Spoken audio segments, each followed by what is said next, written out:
The field report of Surveyor Agnes, Whitmore, Campion District, Western Australia, 1932. Recovered from the Western Australian Department of Agriculture. Sealed file reference CMP32W. Declassified 1998. In 1932, the Australian government sent soldiers armed with Lewis guns and 10,000 rounds of ammunition to kill birds. They lost. That sentence does not get easier the more times I say it. I have said it to myself many times in the years since, turning it over the way you turn a stone in a dry creek bed, looking at the underside for something that explains the weight of it. The Australian military, with automatic weapons and trained personnel and the full mandate of the Commonwealth government, was deployed against an animal, a flightless bird, an animal with a brain, the approximate size of a walnut, according to the zoological literature I consulted in the weeks after I returned from the Campion district. According to the same literature, the emu has a nervous system adapted for endurance over pain response, which explains why a bird struck by multiple 303 rounds can continue moving for significant distances before falling. The birds were physically resilient. What the literature does not explain, and what I spent 15 years trying to fit into a framework that would let me sleep without keeping a lamp on, is everything else. What follows is the personal field journal of Agnes Whitmore, Senior Agricultural Surveyor, Department of Lands, Western Australia. It was submitted to her supervisor on the 14th of November, 1932, and immediately sealed under a departmental review order that cited, and I am reading this directly from the archival notation, observations inconsistent with known zoological behavior and a potential risk to public confidence in the rural resettlement program. Agnes Whitmore resigned her post 3 weeks after submitting this document. She never returned to the Campion district. She never spoke publicly about what she witnessed. She died in 1971 in a Perth care facility, and among her personal effects was a single index card that read, in her own handwriting, "They were not running away from the guns. They were running towards something else entirely." I have been granted access to the original journal by the Western Australian State Records Office. What I am about to read to you is the complete and unedited document.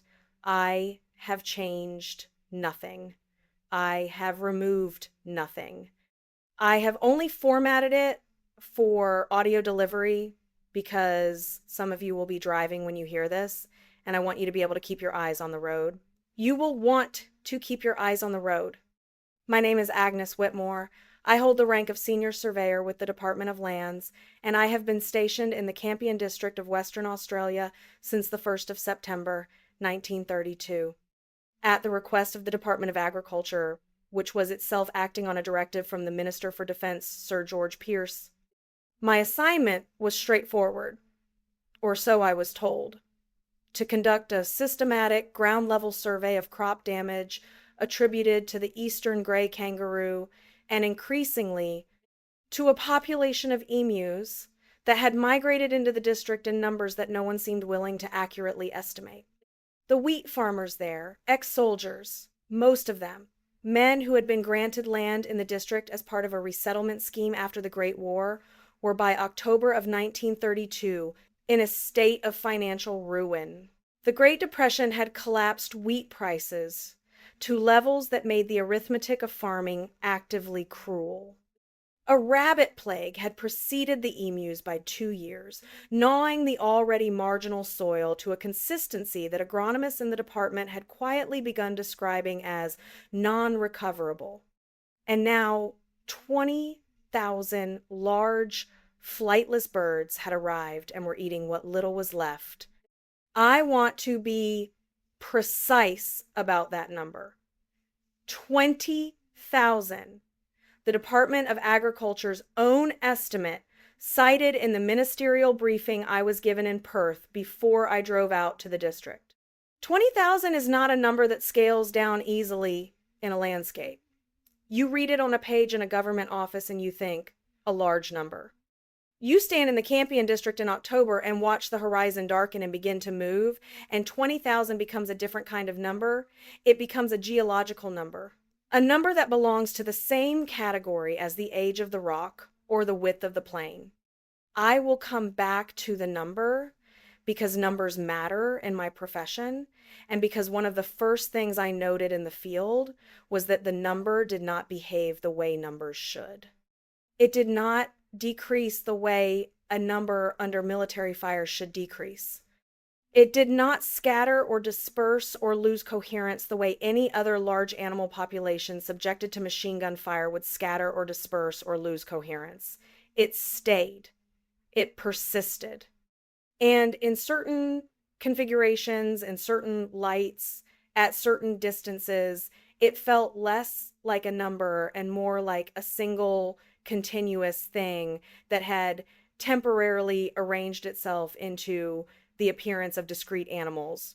I arrived at the resettlement area outside the township of Campion on the 3rd of October, 1932, traveling by motor vehicle from Meriden with my field kit, a theodolite in its fitted wooden case, a plane table and alidade, a surveying chain with brass handle pieces, field notebooks bound in oilcloth, a hand-level ranging rods wrapped in their canvas carrier, a folding camera with 4 rolls of film, and a canvas bag containing personal provisions for a fortnight tinned goods, hardtack biscuits, a block of cooking fat, salt, a small medical kit, and a bottle of quinine tablets against the mosquitoes that gathered in the evening near any low-lying ground.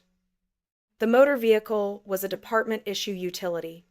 Its tray rusted through in one corner, its cab smelling of previous occupants' tobacco and something that might have been kerosene or might have been one of the standard issue pesticides the department used in its rabbit eradication work. I did not investigate the smell. I have learned over years of field work that investigating the provenance of smells in department vehicles rarely produces useful information. The light in the Campion district at that time of year is extraordinary. I feel the need to describe it carefully because it is relevant to several of the observations I make later in this report, and I want you to understand that when I say certain things looked a particular way, I am accounting for the light, and the things still looked the way I say they looked. It is the light of a place that has been bleached by time rather than by weather. It falls flat and diffused, without the angular drama of early morning or late afternoon light in more topographically varied country. Distances in this light are unreliable in a technical sense. The apparent position of a feature on the horizon will shift by several degrees between dawn and midday as the heat shimmer builds, and a competent surveyor accounts for this by taking multiple sightings and averaging them. What you cannot account for by averaging is the particular quality of psychological distortion that flat, diffused light produces over hours of field work. The mind expects relief. It expects shadow and contrast to help it parse depth and distance. When the light refuses to provide this, the mind begins to provide it itself, and what the mind provides should not be trusted without independent verification. I knew this when I arrived. I mention it because there is a difference between knowing a thing as a professional precaution and understanding it as a living fact of a particular landscape. I understood it differently by the time I left. The township of Campion itself was a small, sun-stripped cluster of weatherboard and corrugated iron that had not yet decided whether it was a permanent settlement or a temporary one. A hotel, a general store with a fuel pump out front, a postal agency operating out of what had formerly been a farrier's shed, and a small Church of England chapel that had lost 2 of its 3 windows to the last significant windstorm and replaced them with flattened kerosene tins, which let in a particular amber light that I thought, privately, was more suited to the nature of the district than plain glass would have been. The people in Campion were not unfriendly, but they were conserving something. They had the manner of people who've spent several years in a row being told that next year would be better, and had arrived at a point where the word next had lost most of its meaning. The farmers I spoke to on that first day, a Mr. Neville, a Mr. Porter, a Mr. Aldridge, all told me the same thing, in different words, in different tones, with different degrees of willingness to be precise about it. The birds moved in groups, large groups. Mobs, they called them in the local parlance, which is also the technical term used by zoologists, so I will use it. The mobs came through in waves, and then they were gone, and then they came back. They seemed to have a pattern, but the pattern did not correspond to grazing logic or water source logic in any way the farmers could identify. They came from the northeast, they passed through, they returned. From where? I asked Mr. Neville. He was a lean, sun-stripped man with the economy of movement that comes from decades of heat, missing the index finger of his left hand from Gallipoli, with pale eyes that had the particular quality of eyes that have looked across featureless country for so long that they have lost the habit of focusing at close range.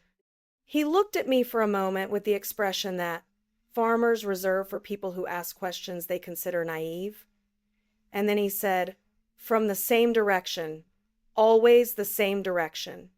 I noted this in my field book, Direction of Mob Migration, Consistent Northeast Vector, No Clear Ecological Rationale.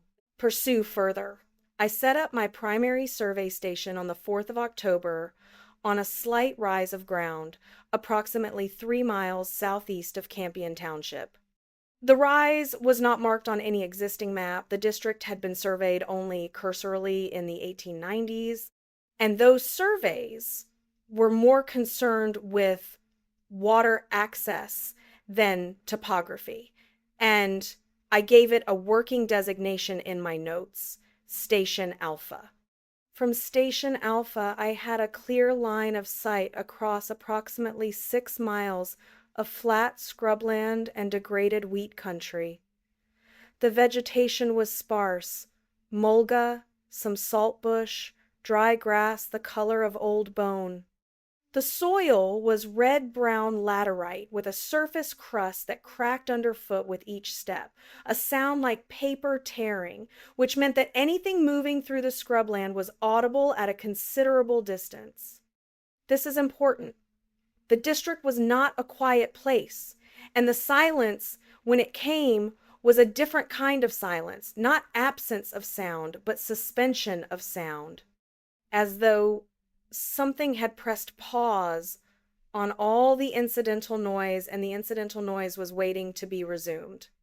I noted this twice in my field book before I understood that I was noting the same thing each time, and that I was noting it because it kept happening. The heat, even in early October, was considerable.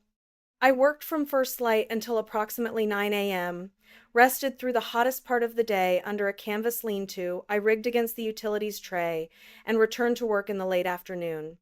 In the evenings I ate from the provisions, made notes by lamplight in my oilcloth notebook, and listened to the sounds of the district settling after dark.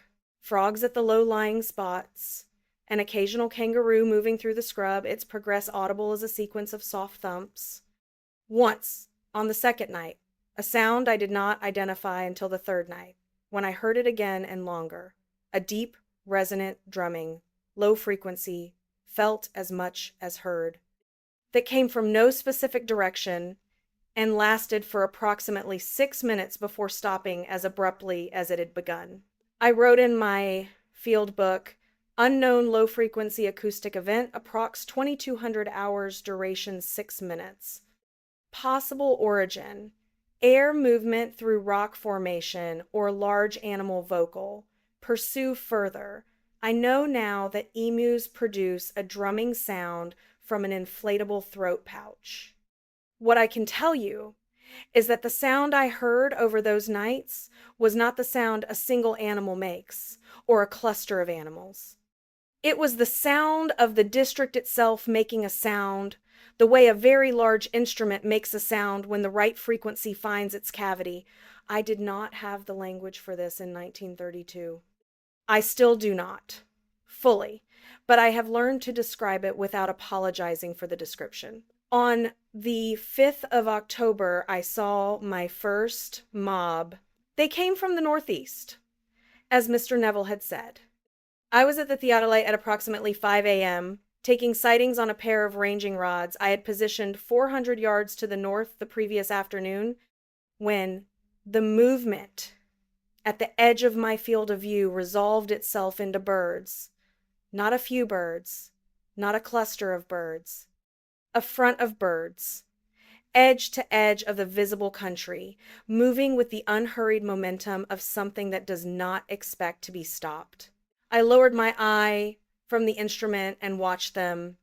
They were moving at approximately 12 miles per hour. I estimated this against the fence line in a broad front, roughly a quarter of a mile wide. The drumming sound I had heard at night was here in its source. Now, thousands of large feet on dry laterite, a percussion that had no musical analogy I could reach for.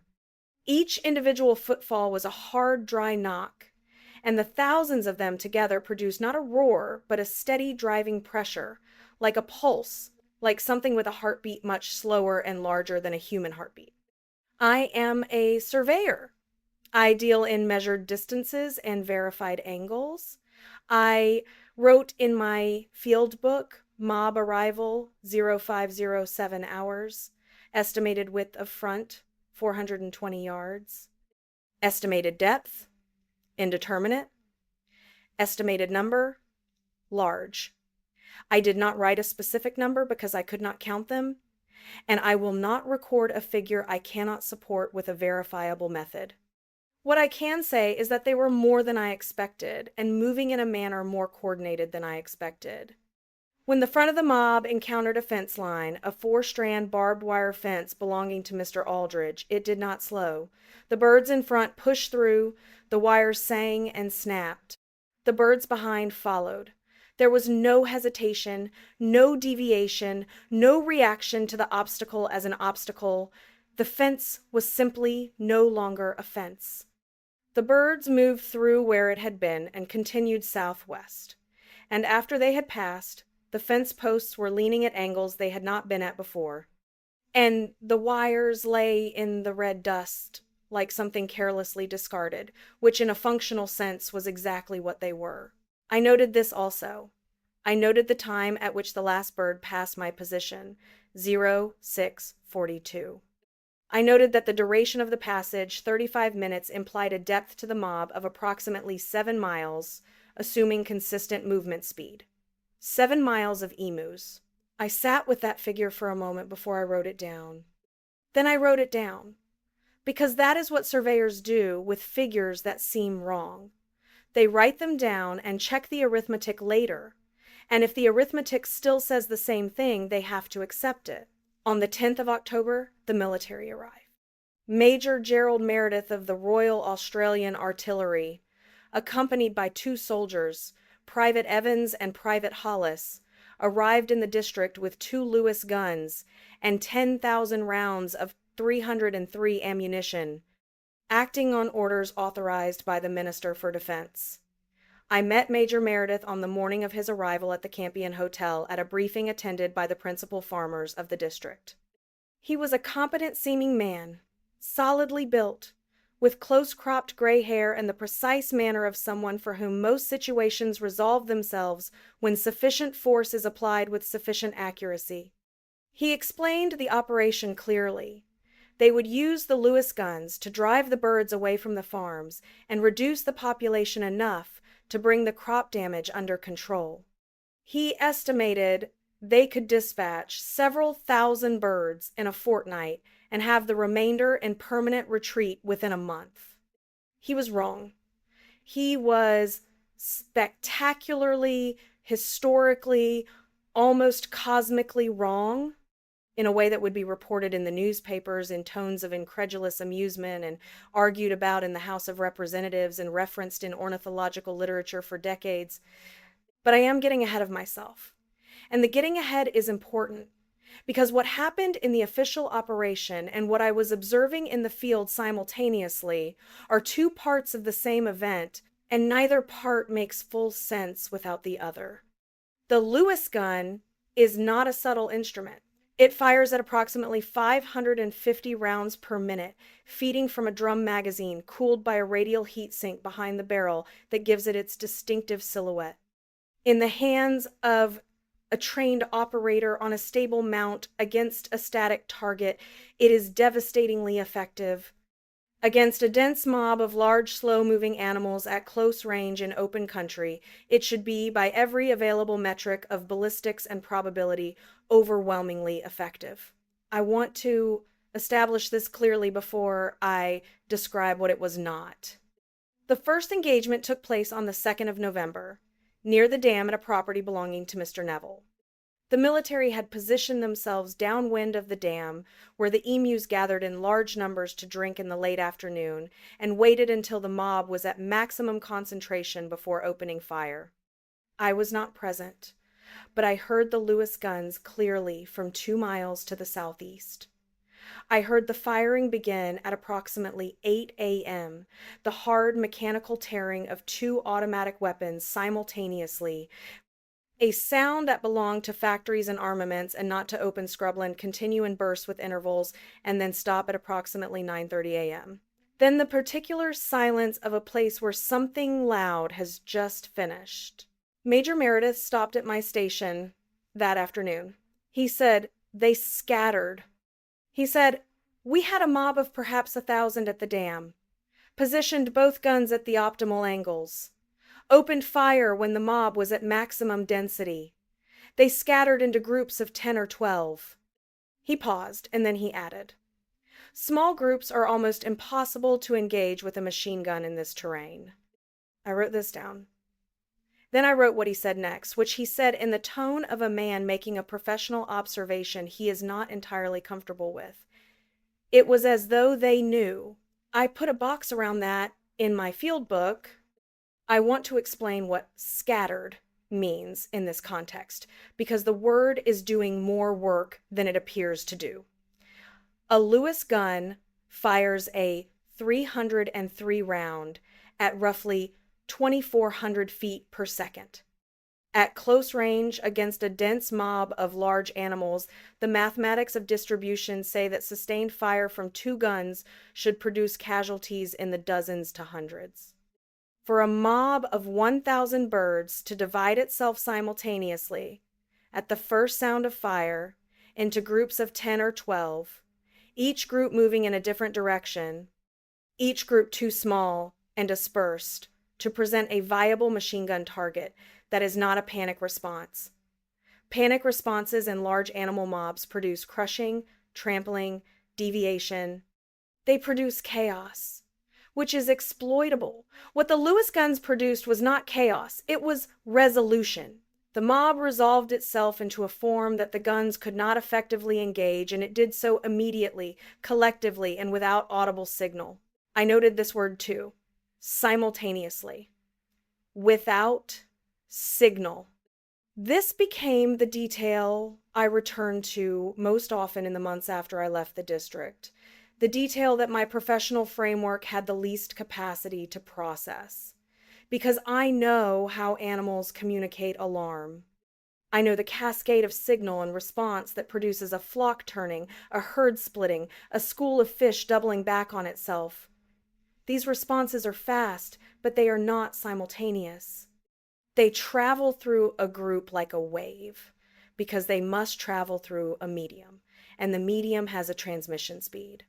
What Major Meredith described was not a wave, it was a switch. Everything changed at once. The 4th of November, I was at the Theodolite at approximately 6:15 a.m., taking a bearing on a ranging rod at 300 yards northeast, when I saw the single emu. It was standing approximately 40 yards from my position, facing me, completely still.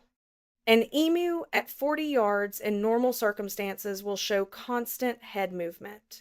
the rapid scanning and tilting of a bird that is reading its environment. This bird was not moving. Its head was level, fixed and oriented in my direction with a quality I can only describe as directed. Not curious. Directed. I lowered my eye from the theodolite and looked at it directly. It continued to stand still. I returned to work. I took the bearing I needed. I moved the alidade to the next sighting. I looked up. The bird was at approximately 30 yards. I had not heard it move. The laterite surface crust makes a distinctive crackling sound underfoot. I had learned in 5 weeks to identify, by the quality of the sound, the species and approximate size of whatever was moving through the scrubland around me. I had heard nothing. I measured the distance, 30 yards exactly. I wrote it in my field book. Then I continued working. Over the next 40 minutes, it moved always without audible indication. Always during the brief intervals when my eye was at the instrument from 30 yards to 25 to 20 to 15. Each time I looked up, it was closer. Each time it was in the same attitude, level head, forward facing, that fixed, directed stillness. My hands were less steady than usual by the time it reached 15 yards. I want to be precise about this. It was not fear in the conventional sense, not the adrenaline response to a physical threat. It was a more complex disturbance. It was the recognition that the rules of the transaction I was in were not the rules I had assumed when the transaction began. At 15 yards, I saw the eyes clearly for the first time. The iris of an emu is a reddish gold color, the color of very old amber, with a radial structure of fibers.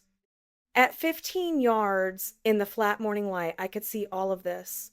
I could also see that the eye was not tracking. An animal at 15 yards from a human being is aware of the human being and shows it a slight convergence of the gaze, a pupil adjustment, the reflexive micro movements of an eye engaged in the process of reading a target. This eye was showing none of that.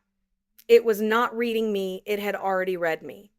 It was simply recording me now, steadily, in the manner of a thing that records, because that is what it does, without particular feeling about what it finds. I packed my instruments.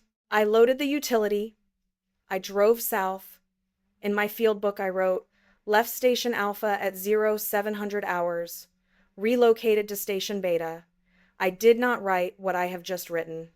I am writing it now, 15 years later, because this report is the only document in which I intend to be completely accurate, and accuracy requires it.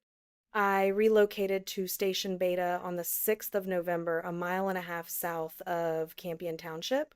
The 6th of November was also the date of Major Meredith's second major engagement, the one that caused him to drive to Meriden to telegraph his superiors. He described the engagement to me that evening at Station Beta, and his account had a quality I recognized from my own 4th of November entry.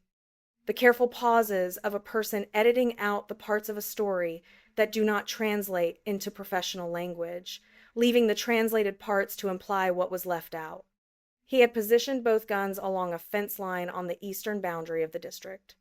He had waited until the mob was within 200 yards, essentially point-blank range for a Lewis gun. He had opened fire. The mob had divided, but not as before. The division this time was geometric. The mob split into 2 arcs, left and right, each moving away from the gun position on a curve that maintained the mob collectively at approximately the outer limit of effective range, not outside it, within it, exactly at the threshold, as though the threshold had been measured in advance and the arcs had been calculated to follow it. By the time the guns were tracked to the new angles, the arcs had completed and the mob had continued southwest, past the gun position, with the rear contingent waiting at the edge of the field until the engagement resolved and then following without hurry. He said, I fired approximately 2,500 rounds confirmed kills are fewer than 250. 1 round per bird in a machine gun engagement at 200 yards in open terrain. I want to let that number sit for a moment, the way I let it sit that evening at Station Beta, because the number is the crux of everything the official record obscures. In the history books, and there are history books, and there are university lectures, and there is a Wikipedia article that refers to this episode with the word farcical. The 1932 Emu War is a story about government incompetence and the difficulty of killing large animals in difficult terrain. It is a story about the hubris of thinking that a problem's solvable with sufficient firepower. It is a comedy of planning failures and logistical misjudgments. The number that does not appear in that story is the ratio. 2,500 rounds, 250 confirmed kills in optimal conditions against a target population that had been verified to be present, that had not retreated, that had not even moved significantly from the area of engagement. 1 round per bird. Not 1 kill per 10 rounds, which would itself be an embarrassment for trained soldiers with machine guns. 1 round per bird. The mathematics of that ratio do not describe a failure of marksmanship or planning. They describe a failure of the fundamental premise that the engagement was a contest that one side could lose. Because in a contest that one side could lose, the ratio moves, the kills accumulate, the mob shrinks. Instead, across every engagement of the operation, the ratio held. It was as though the operation had a ceiling, and the ceiling was not set by the soldiers. He said, with the specific tone of a man arriving at the only available metaphor, if we had a military division with the bullet-carrying capacity of these birds, it would face any army in the world. The press reported this as dry humor. It was not dry humor. It was a soldier's translation of a thing he had seen and could not otherwise report. I know this because I have read his private diary, which was donated to the Australian War Memorial by his daughter in 1989, and which contains, under the entry for the 6th of November, 1932, a passage that does not appear in his official reports and that has not, to my knowledge, been previously published. I will paraphrase it here rather than quote it directly because the diary is his private document and its precise language is his, not mine. He wrote, in substance, that during the engagement of the 6th of November, he had the sustained impression, not a belief, he was careful to say, not a conviction, but an impression that he could not dismiss, and that he did not include in his official report because he did not have the language for it in official report format, that the mob as a whole was not responding to the guns. It was responding to something beyond the guns. The guns were, in his impression, an obstacle that the mob had placed between itself and whatever it was going toward, and the mob was navigating around the obstacle with the same patient, measured efficiency with which it navigated around the fence lines. The guns were not a threat. They were a complication, and the mob was, in his specific word, late. It was late for something, it was managing the complication as quickly as it reasonably could, and then it was going. I did not know about this diary in November of 1932.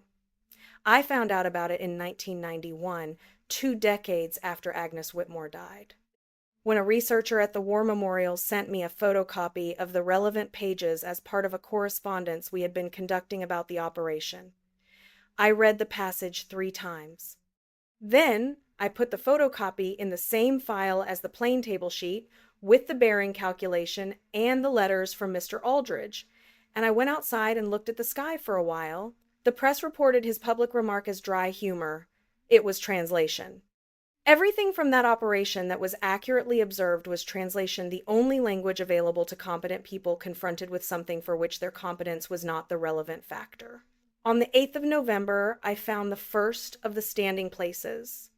I was running a chain survey along Mr. Porter's boundary line when I came across an area of open ground, roughly circular, approximately 30 feet in diameter, in which the laterite surface had been compressed to a density and smoothness inconsistent with any natural process I could identify. The vegetation around the circle was intact: dry grass, low mulga scrub, the usual ground cover of the district. Within the circle, there was nothing. Not bare earth in the sense of eroded or grazed earth. Bare in the sense of cleared and maintained, with the surface pressed smooth and flat to a hardness that my boot heel could not dent. I tested it. I pressed my thumbnail into the surface at the circle's center and at a point 6 inches outside the border. Inside, no impression. Outside, the standard yielding crust of the laterite, soft enough to leave a clear thumbnail mark at finger pressure.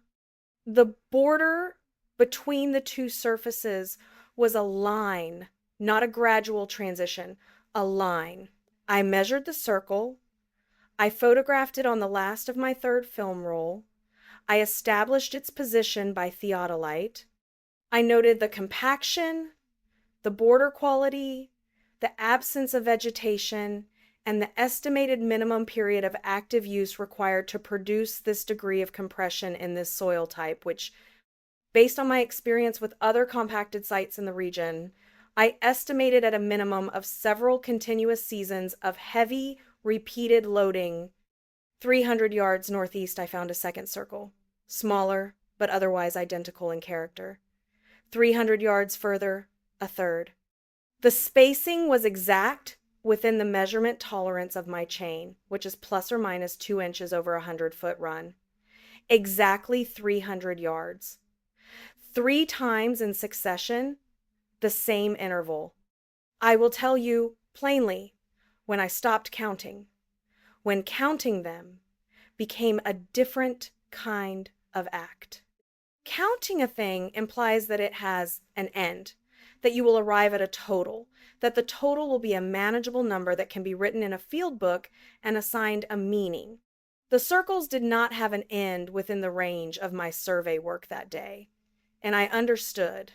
At some point in the late afternoon, as I moved northeast along the line and the line continued, that continuing to count them was preventing me from understanding what they actually were, which was not a quantity but a direction. They were pointing at something. Mr. Aldridge, that evening at his kitchen table with a lamp between us and the window dark, with the kind of darkness that is only available at a significant distance from any city, said he had known about the circles for 11 years. He called them meeting grounds. He said they had been fewer and shallower in the years before the current migration, and that they had been actively deepening in the months preceding the great influx. He said, "It's like they were getting ready for something, setting up before the main business started." I wrote this down before he could reconsider the phrasing. Then I asked what the main business was. He looked at his hands for a long time. He said, "I don't think it's the wheat." The parliamentary jokes came on the 9th of November, the suspension order, the cartoons, the member of parliament proposing medals for the emus, all of it arrived in the Campion district as a kind of relief, I think, for the farmers. The story had been given a shape they could live inside: government incompetence, stubborn wildlife, the fundamental comedy of bureaucracy. The shape was false, or at least incomplete, but it was habitable in a way that the accurate shape was not. I understood this. I have made use of habitable false shapes myself, as I have noted above, but the parliamentary laughter covered something over that I think, in the long term, was not better covered over than uncovered. The thing it covered over was the question no one in the House of Representatives asked, because the frame of the debate made it seem like a foolish question. The question was, why are they still here? Not, why can't we kill them? That question was being answered inadequately but entertainingly by the military operations results. The question that was not being asked was the prior one. The question that Mr. Aldridge had been sitting with for 11 years.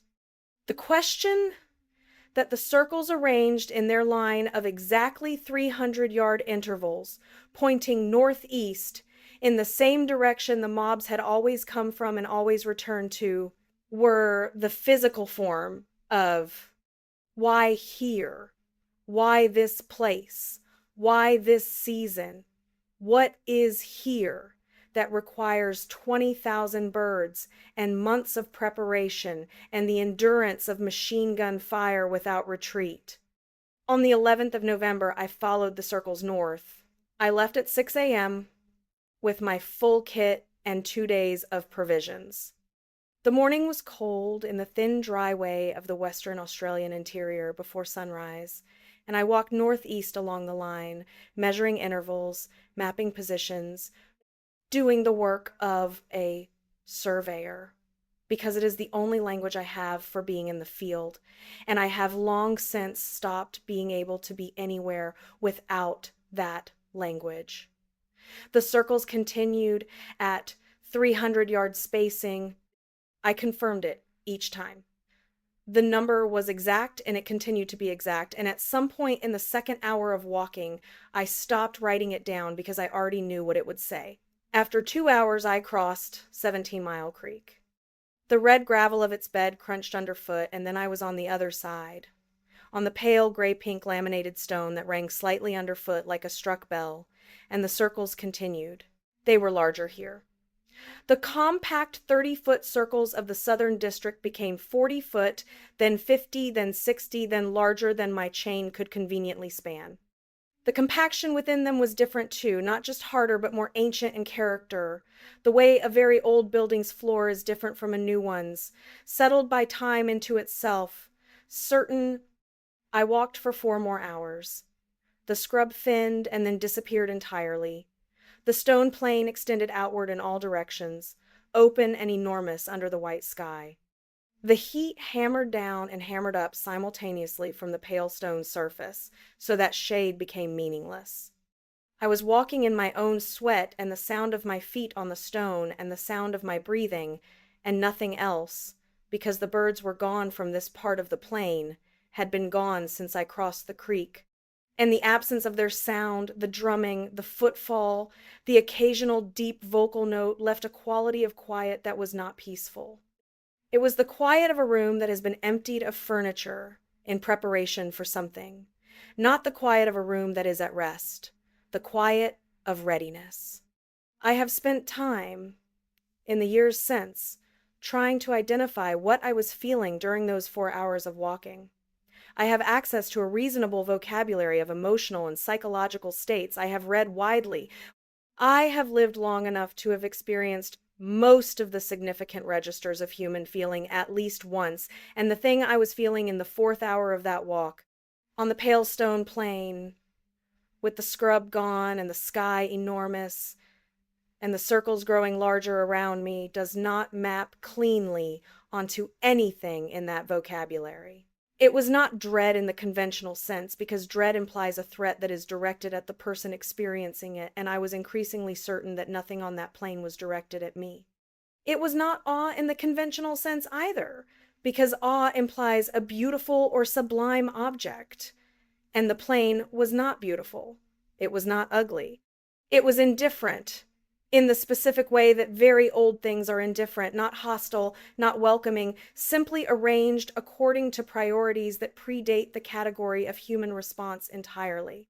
The closest word I have found, in 15 years of occasional searching, is the Latin word numinous, which describes the quality of a place or thing that conveys the presence of something larger than can be named. But even that word implies a human religious framework that may not apply. What the plane conveyed was not the presence of something sacred. It was the presence of something with a long memory and no particular interest in being remembered by anyone other than itself. I crested the rise.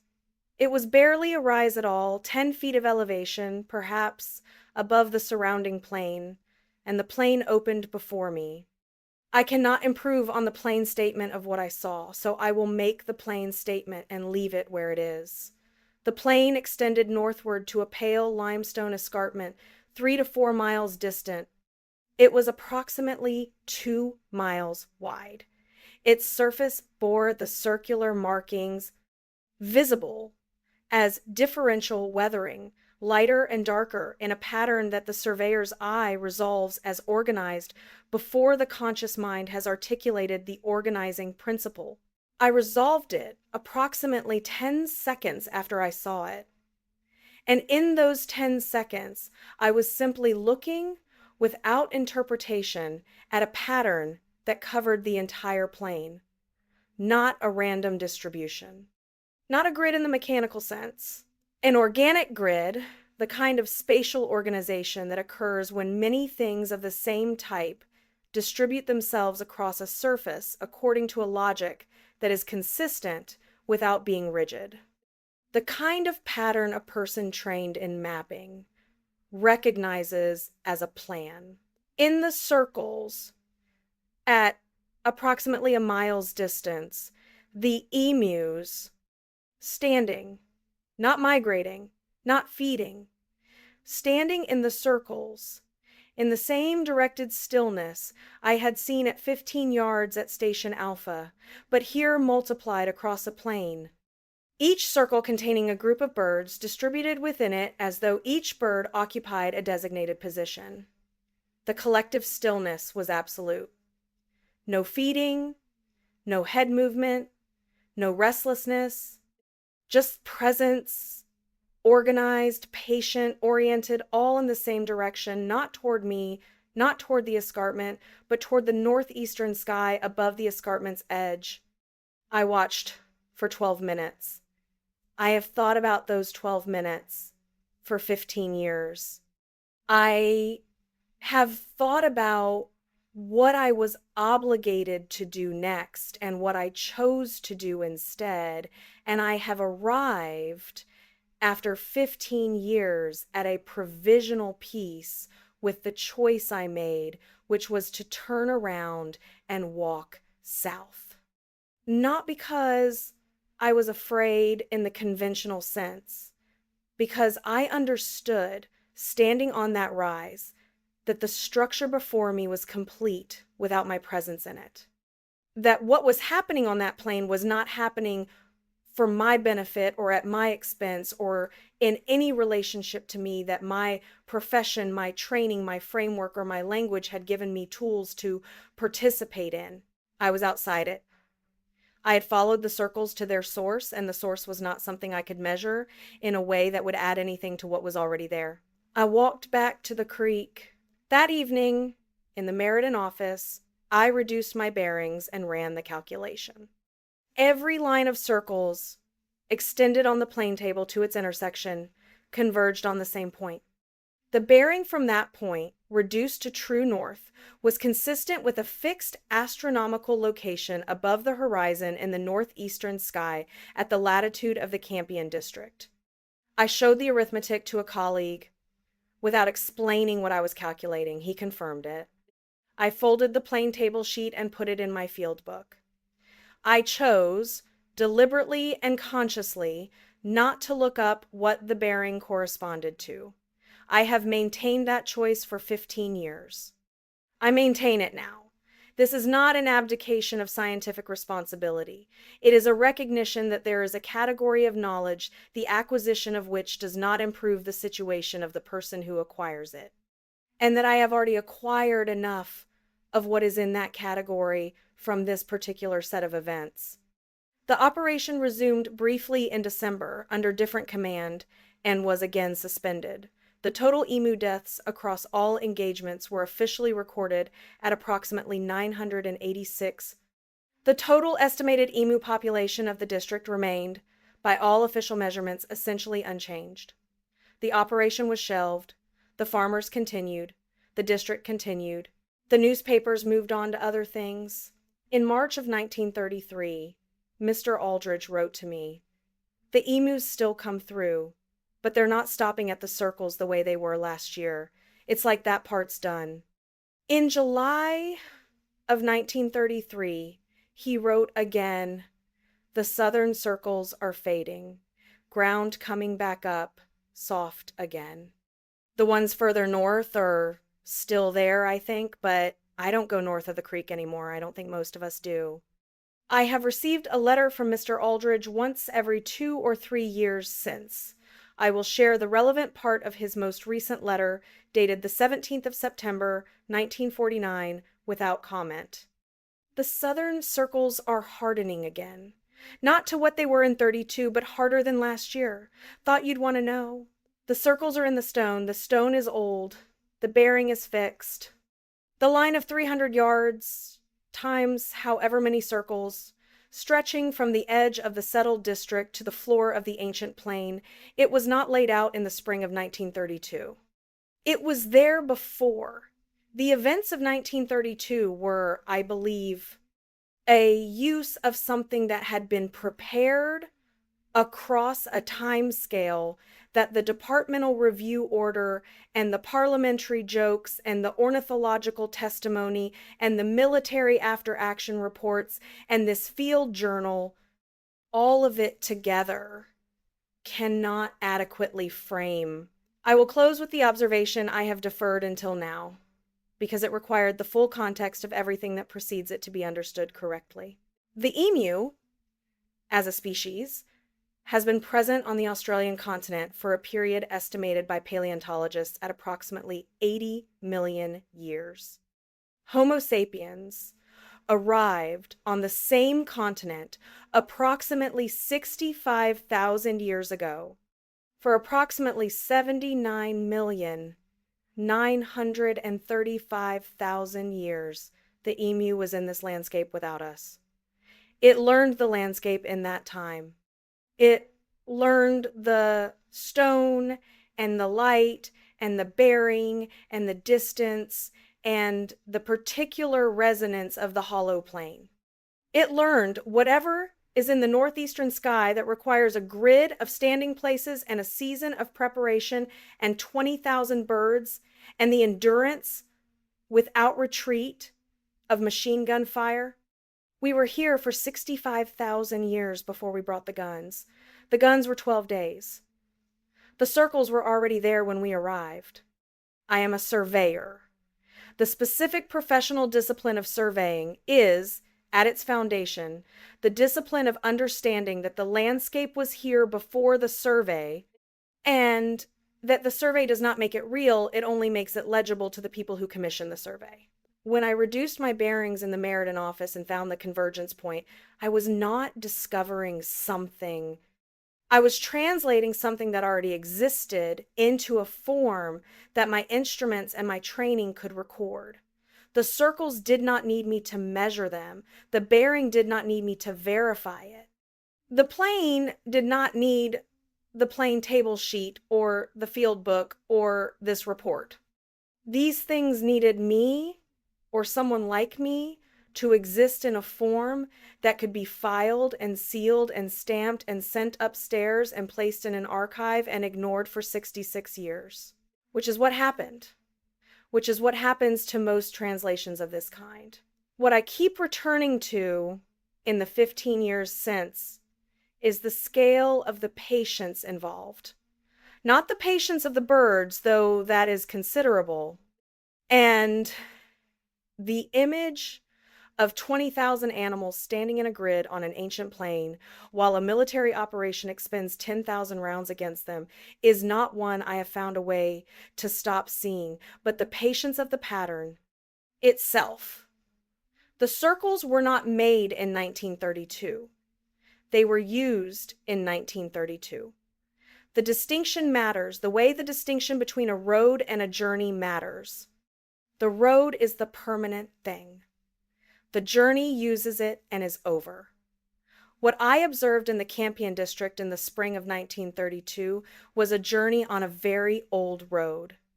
The journey ended. The road remained.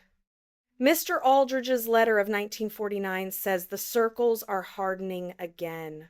Whatever they are preparing for, they have been preparing for it longer than the word preparation can hold, and they will continue after the word has worn out entirely. This report is submitted in full, without redaction, on the 14th of November, 1932, by Agnes Whitmore, Senior Surveyor, Department of Lands, Western Australia, badge number 471. I do not know what it is. I know where it points. If you found this file in the archives, subscribe. Make sure the next one gets unsealed. Survival rule. If you are surveying open country and a large bird approaches you in silence, without the sound of its feet on the earth, without the tracking motion of an animal eye, without the restlessness that all living things carry, in the presence of another living thing, do not measure how close it has come. Pack your instruments, walk south, do not stop to look at the plane behind you. It already knows the bearing. It has always known the bearing. You were only ever to it another measurement it had already taken.